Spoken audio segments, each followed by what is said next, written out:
আরেকটা কথা হলো যে এখন দুঃখ কষ্ট যাই কিছু করি না করি, সরকাররা মাঝে মাঝে যে কিছু কিছু কাজ করে এগুলো কিন্তু আমাদের খারাপ লাগে। তার কারণ আমরা দৃষ্টি করলে কেউর হাত নাই, কেউ পাও নাই, কেউ চোখ নাই, কেউ মনে করেন যে এই মুখ নাই, কানে শুনে না।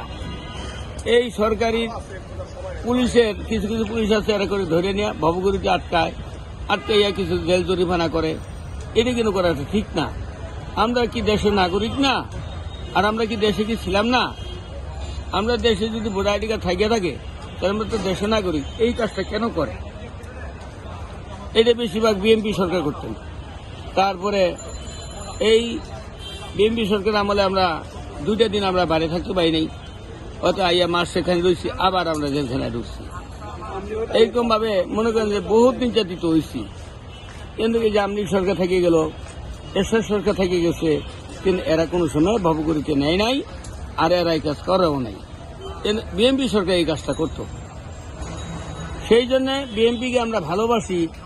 বিএনপি আমাদেরই দেশেরই রাজা, দেশেরই নেতা, দেশেরই সবকিছু। কিন্তু উনি এই কাজটা কেন করে? কি জন্য? তার অভাবটা কি? এই পয়সাটা কি জন্য নেয়? ভিক্ষার পয়সা তারা জরিমানা করতে হবে, কারণটা কি? এই দুঃখটা আমাদের কেউ তুলে ধরে না। ভিডিও চিত্রও পাই না।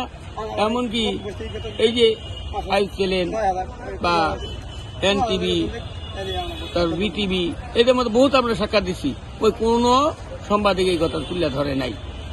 আর যদি আপনারা পারেন দয়া করে এটা একটু আপনারা প্রশ্ন কইরেন।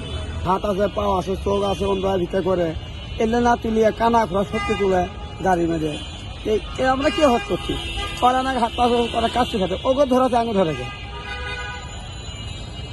এই জব, এই সরকার এই জব আমরা চাই।